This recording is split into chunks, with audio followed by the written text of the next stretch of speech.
So these are uncomfortable truths, but they have to be spoken. My friends don't like the connections I'm making. They're disturbed by them. It's obvious. Speaker, sir, so after the father of the nation was assassinated, his vision of an equal India, of an India where institutions belong to the people, had to be destroyed. And so the process started, and the RSS attempted to capture one institution after the other. And I will give some examples so that it is crystal clear that this is the case. Everybody knows how vice chancellors are placed on top of Indian universities today. Every single person knows this. You go to any university, you speak to any youngster in India, he will tell you that it does not matter whether the professor has qualifications. It does not matter whether the professor has a scientific temperament. The only thing that matters is the professor belongs. माननीय सदस्य, एक minute, माननीय सदस्य, चुनाव सुधारों पर चर्चा हो रही है। सर, ये मैं उसी पे कर रहा हूँ। आप किसी भी संगठन का नाम जो इस हाउस में उसका नाम ले लें। एलओपी है तो इसका मतलब ये नहीं है। एलओपी का मतलब नहीं, आप जनरल बात बोलो। आप राष्ट्रपति भाषण में बोलिए जनरल बात। सर, हम लोग सुनना चाहते हैं। स्पीकर सर, हम लोग सुनेंगे शांति से। हम लोग शांति से सुनना चाहते हैं। और ये आप लोग सुनिए ना, क्या कहना चाहते हैं? धमकी देंगे आप? हम लोग सुनने के लिए बैठा है। अभी तक नेता प्रतिपक्ष एक शब्द चुनाव सुधार पे अभी तक आया ही नहीं है। संसदीय कार्य मंत्री बोल रहे हैं। मैं स्पीकर का परमिशन से ही बोल रहा हूँ।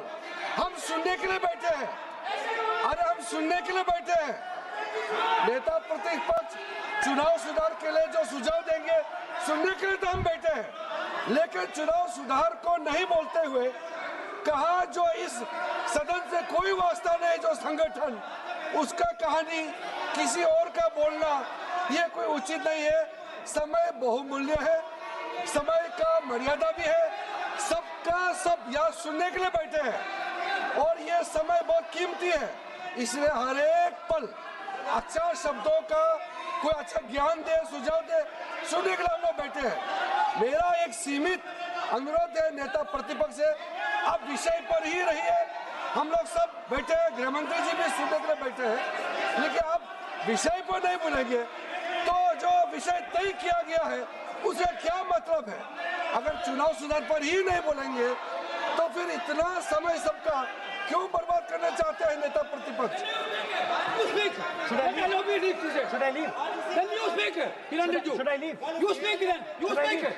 What is it? You are parliamentary affairs minister. You are a parliamentary affairs minister. You are disturbing the lobby. How can it be?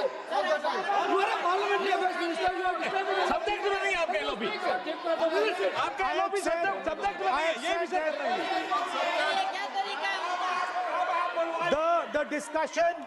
One second. The discussion is about the vote and electoral. The discussion is about the vote. एक minute sir, मुझे बोलने दीजिए। एक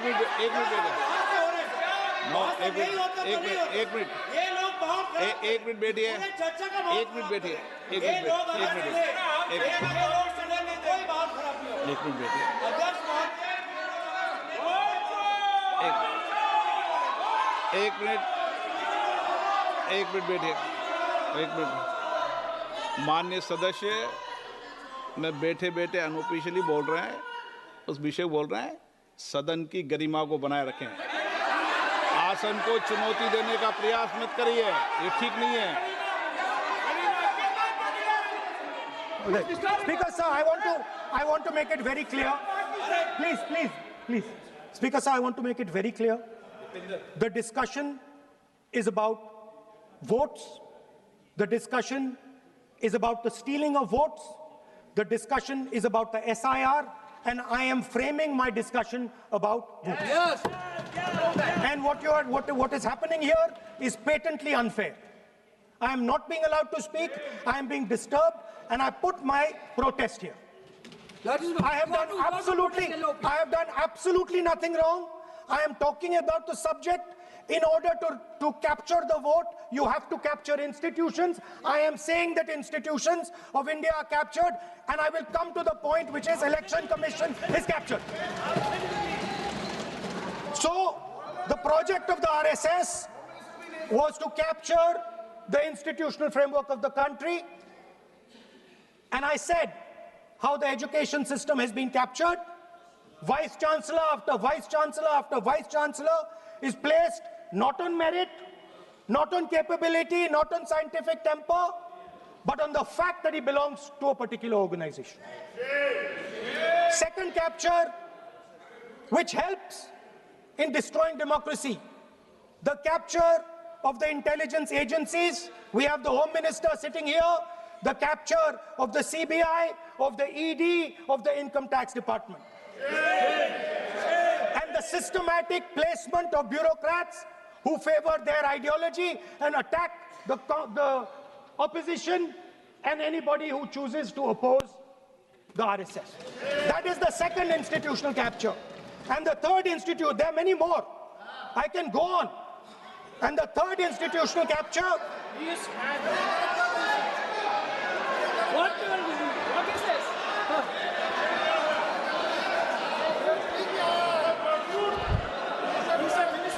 मानिए please मानिए. Yes, become sonite.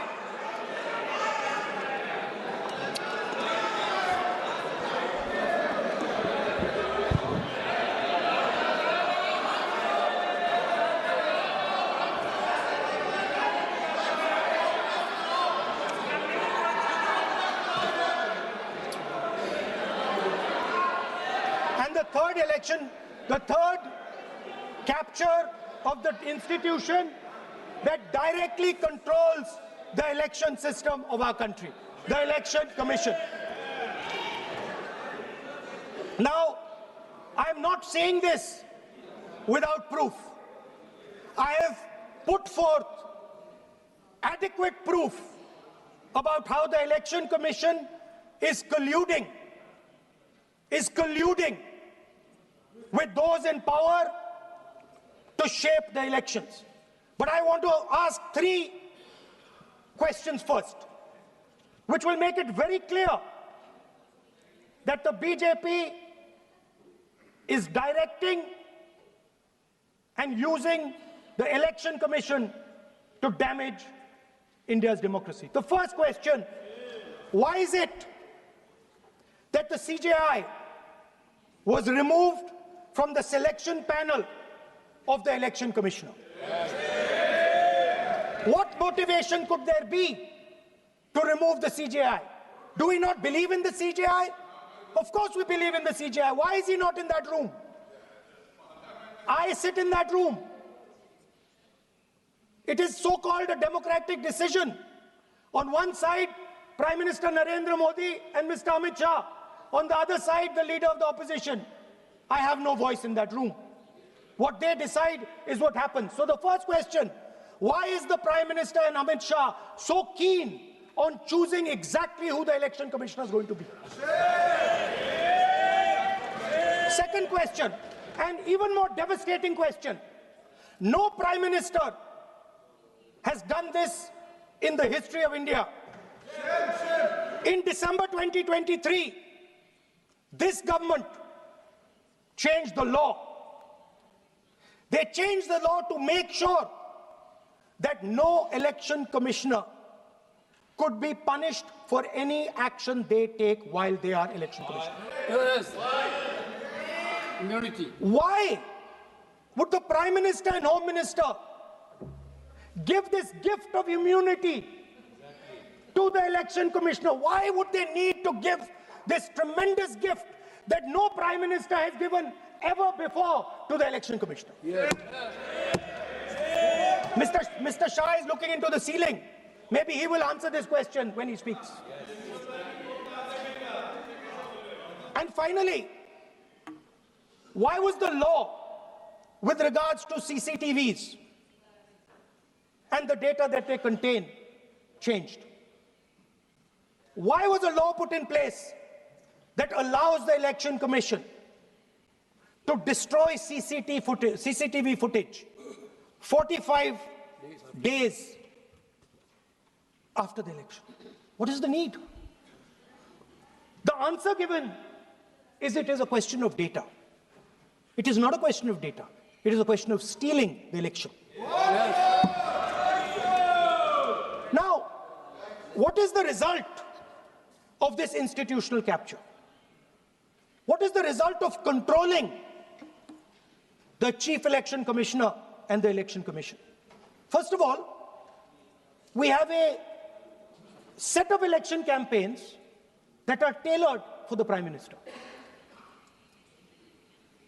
3-month, 4-month, 5-month long campaigns are taking place so that the Prime Minister's schedule can be fitted in to the program. Second, we have a Brazilian woman who appears 22 times on the voter list of Haryana. Please. No. 22 times this lady appears. एक minute please एक minute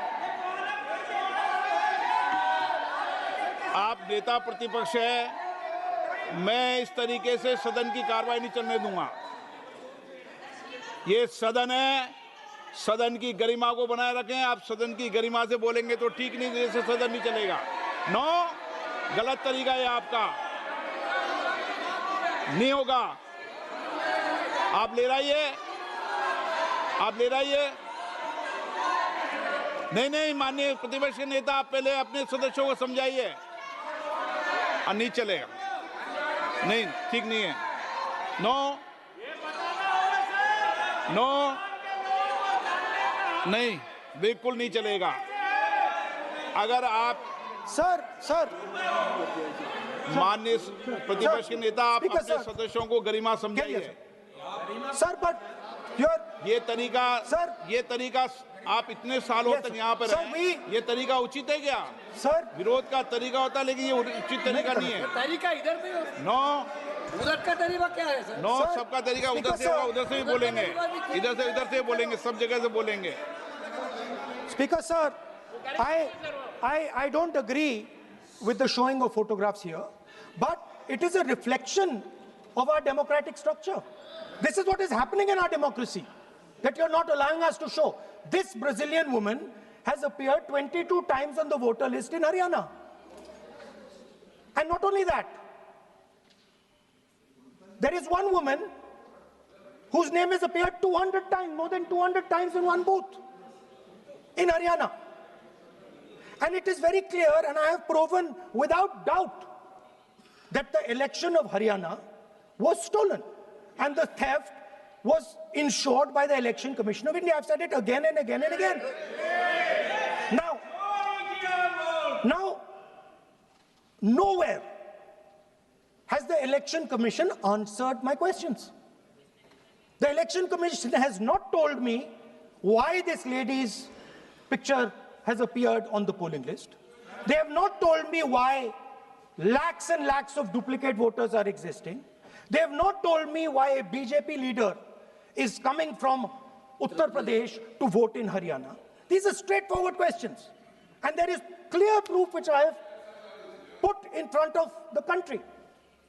Right? But the Election Commission has no answer to these questions. And that is the result of the complete capture of the Election Commission by the people across the aisle. By the way, you're talking about SIR in Bihar. Let me say something about SIR in Bihar. Why is it that after the SIR in Bihar, 1.2 lakh duplicate photos are existing in Bihar, in the voting list? If you've cleaned up the voting list, why are there 1.2 lakh duplicates in Bihar? And we've not just proven this about Haryana. We have proven this in Karnataka, we have proven this in Maharashtra, and I'm absolutely certain this is how you're winning elections in Madhya Pradesh, in Uttar Pradesh, in Bihar, across the country. Now, Now, so what I'm putting on the table is, it is very clear that you've captured the institution. I've shown the mechanism of that capture. I'm also showing you how the Election Commission is doing things that are completely out of line. I'm not getting any answers. Right? So now let us come to how, when we are talking about electoral reform. Electoral reform is very simple.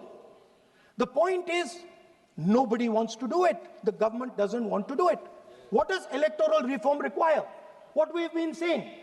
Number one, give machine-readable voter lists to all political parties 1 month before the election. That's the first step. The second step is take back the law that allows the destruction of CCTVs, CCTV footage. Very simple, not difficult. While you're doing that, also tell us what is the architecture of the EVM. Give us access to the EVM. Let our experts go and see what is inside the EVM. Till today, we have not had access to the EVM. We are not shown the architecture of the EVM. We're not physically allowed to go and see an EVM. Give us the architecture. Give us access to the EVM. And finally, please change the law that allows the election commissioner to get away with whatever he wants to do. That's all the electoral reforms you need. And I want to assure the election commissioner that they might be under the impression that this law lets them get away with it.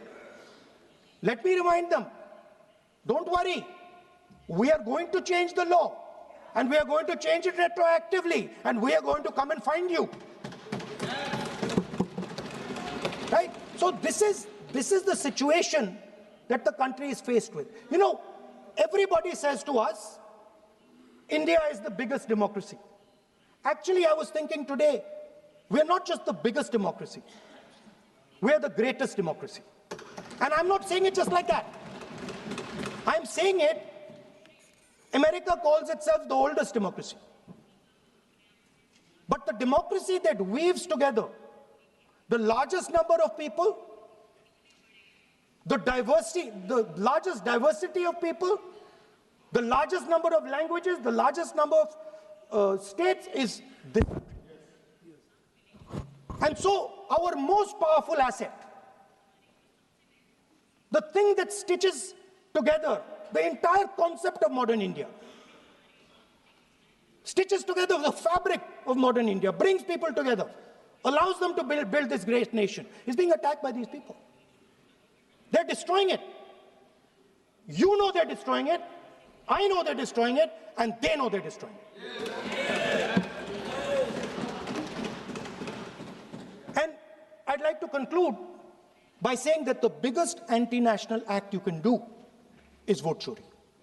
There is no bigger anti-national act that you can do than vote chori. Because when you destroy the vote, you destroy the fabric of this country. You destroy modern India, you destroy the idea of India. So I'd like to conclude by saying vote chori is an anti-national act, and those across the aisle are doing an anti-national act. Thank you.